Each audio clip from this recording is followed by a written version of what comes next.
Welcome, everybody, to another episode of Tech Talk. I'm your host, Steve Santamouris, and I'm joined by El Jefe, the boss, Mario Zaki. What's going on, Mario? Not much, Steve. How are you? I'm okay, Mario. We're next door, by the way, so it's just funny when he says, "How are you?" I just saw him 10 minutes ago. So before I get to the topic for today, we have an award show you're going to, right, next month? Yeah, December 4th in Beverly Hills. Big doings. Am I invited? Or just your Uh, wife? I'm taking my wife, I'm sorry. All right.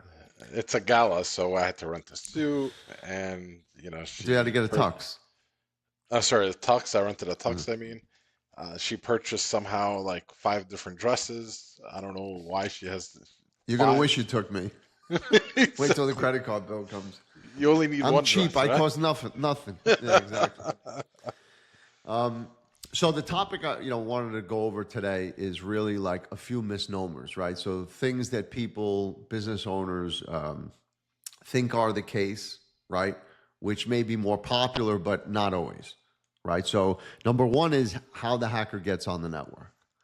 So let's just start here. Obviously, phishing is going to be the biggest one, right? But I feel that a lot of people, and we sit down at some of these forensic audits, which we do, or even a lot of the network assessments and pen tests.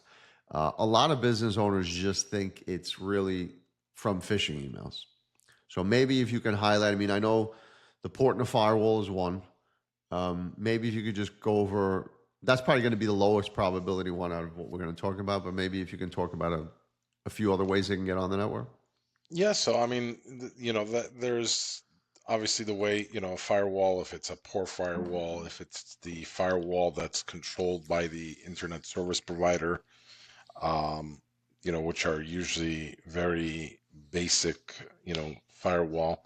Um, they can get in through there, obviously, by clicking like a malicious link on a website or a malicious link on a email, phishing or, Mm. stuff like that. Um, or what we've seen a couple times is um, software that is installed on the computer, called like Chrome extensions. These Chrome extensions sometimes are not really vetted too well. So Chrome doesn't go through like a process like, for example, the Apple Store, where you have to submit it, they test it, they see what it's doing in the background and tell you to go change something on it or approve it. With Chrome extensions, it's more, as long as you're not really um, affecting their bottom line, they'll approve it. So sometimes it Mm. can be, I mean, they do vet it a little bit, it's not like you can just submit viruses, but, it doesn't go, once it's approved, it's not thoroughly checked afterwards. So Right. they have plenty of access to your Chrome browser, your passwords, and a lot of other things on your computer. Um, and you'll be surprised by some of these programs, by these extensions, where they're actually coming from. Like with our application whitelisting software, Lock IT, it actually tells us where the software was originally programmed. So it'll tell you Hmm. it's from the US, it'll tell you if it's from China, from Russia, or, stuff like that. And then another way, hackers can gain access is through different remote access software on a computer. You Hmm. have your Team Viewer, you have your AnyDesk, you have your remote Chrome Remote Desktop, you have Log Me In, you have Splashtop, you have so many of these, and some of them are, you'll be surprised, is not that secure. Like Hmm. Team Viewer is a disaster. Hmm. Um, but we go to some of these assessments and see that there's a lot of the stuff, and they don't even know how it got installed or who even accessed it remotely. Right. And I just want to touch on the website because when we say website, it just sounds very vague. There it can be any kind of site, right? And we even saw there's something, I don't know if this is new, but I heard about it for the first time where it actually could. if you, like the same way you would cut and paste, like where it says copy here, and then you paste it, it's actually taking you to something malicious, right? So, and these sites don't necessarily, you're not going to go to a site that's going to say, hackers.com. It could be like a fantasy football site, right? You download a spreadsheet, you download a cheat sheet. I mean, executives play fantasy football too. I know you have a few teams, but I'm saying, it could be anything. It doesn't necessarily mean, we say site, it could be something that someone in your company is interested in. It could be anything.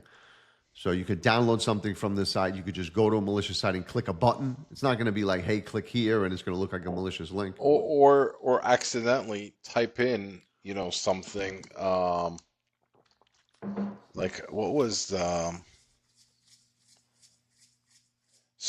there's two that I remember off the top of my head. One is njit.com. Okay, if you, I'm not, anybody listening, I don't necessarily recommend that you go there. Maybe, on your computer, maybe do it from a friend's computer. But if you go to An enemy's computer, njit.com, it's a malicious website. I don't know what it really downloads in the background, but it ends up, you go there and it's not legit. The correct website is njit.edu. Also, there's another website, I think it was like goggle.com, like Goggle. So instead of two O's for Google, you hit two G's. That also, tends to be a malicious website. But if you mistype something, some websites just take over your browser and you have to kill it, and some make it look like it's a legitimate website, and then once you click on something, all of a sudden you're putting in your username and password. You thought you were logging into like your Gmail, and it's not. Right. So stuff like that. So now let's go from that point, right? So let's say someone does one of these things. Now the hacker essentially is on the PC, right? They're on the network. Yeah, Question number PC, one. or on your 365, Right. on your stuff. Yeah. So question number one is, who's alerted at this stage? Is anyone alerted, right? Is the IT company alerted? Does someone respond, right? So that's question number one. Now, the next thing the last thing that I wanted to cover is really email. So phishing, of course, is the number one, but there are kind of like just some misnomers, right? So most businesses feel that, or most people think that they have to be duped into putting their credentials, right? Like, let's say 365, where if they're on the PC and they can access a token, which comes from, when you stay logged in. Okay. And that token, my understanding, could be, even if you're using, has nothing to do with what password manager or anything you're using. If they're able to access that token, they can essentially log in from wherever without even a password. It's as if you're logging in, correct? Yeah. It's when you go to a website and it comes up, you put in your username, your password, even your 2FA, and then it comes up the next screen. Do you want to stay logged in, or do you want to remember this computer for 30 days, or allow this computer permanently? What that's doing is creating a very small file on your computer that is essentially, when you go to that website, it checks to see if that token is there. It's not expired. Okay, go right in. You don't have to put in your username and your password and all that stuff again. So if that file is removed and put into another computer, if you go to that website, it remembers that you were there and lets you right in. Right.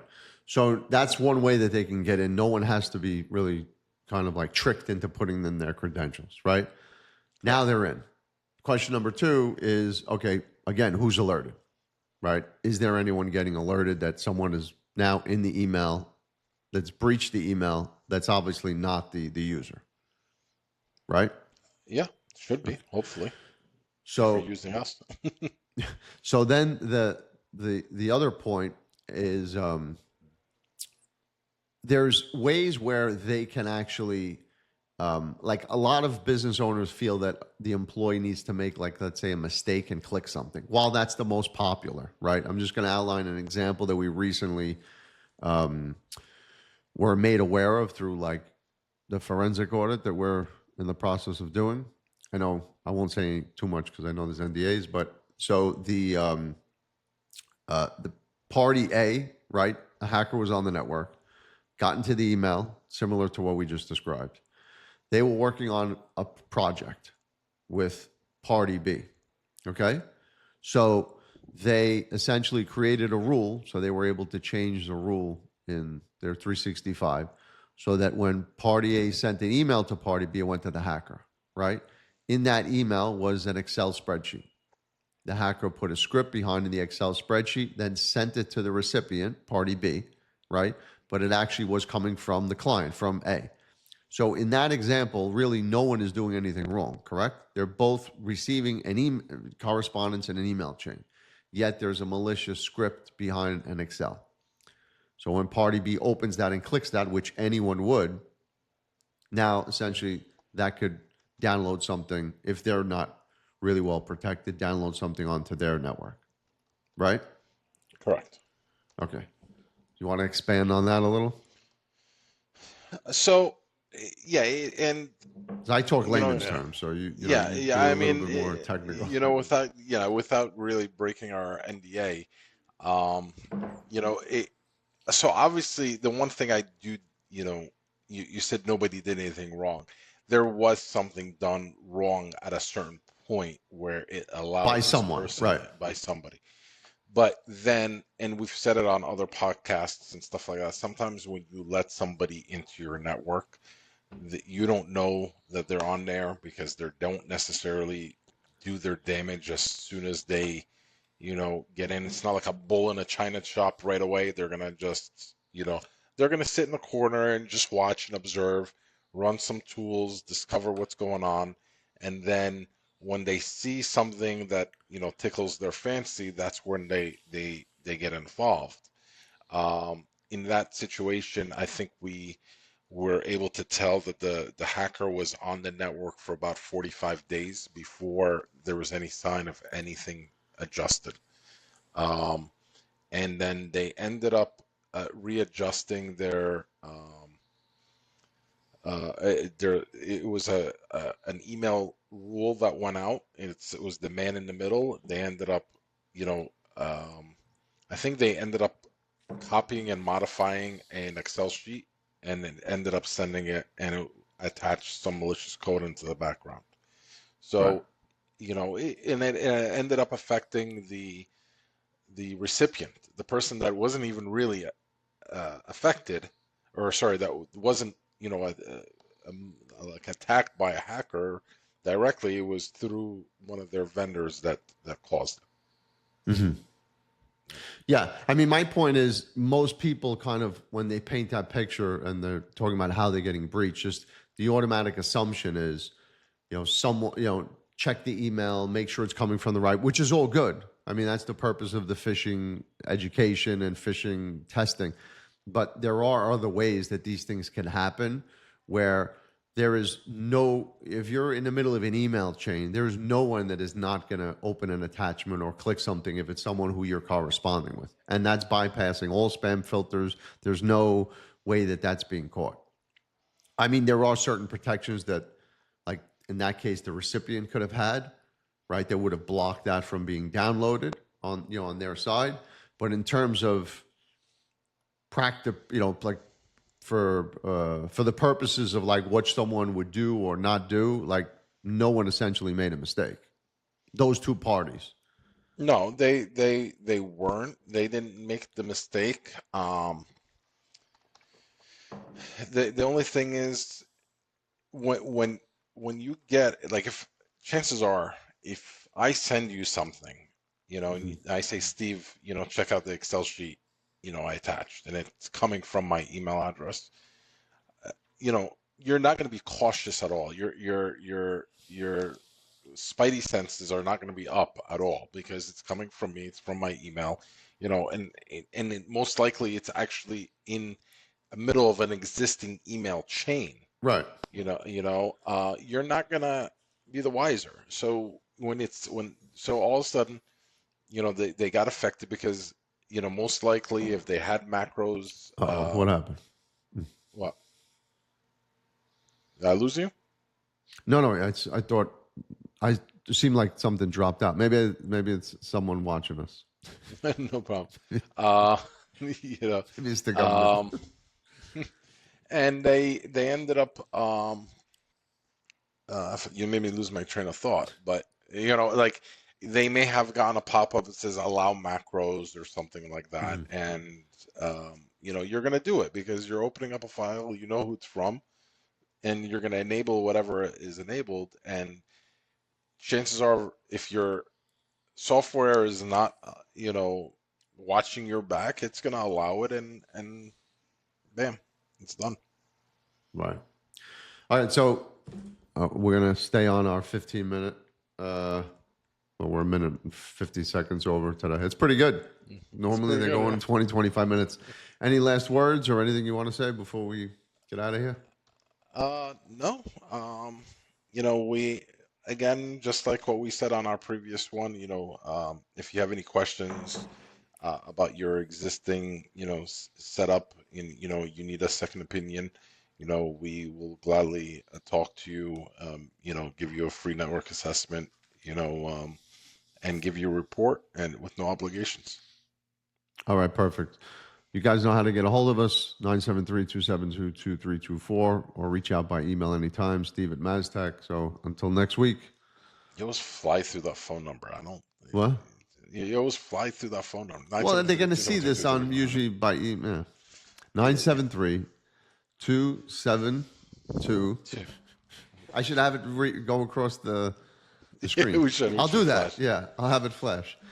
All right, guys. All right, guys. Have a happy Thanksgiving. Take care, guys. Take care.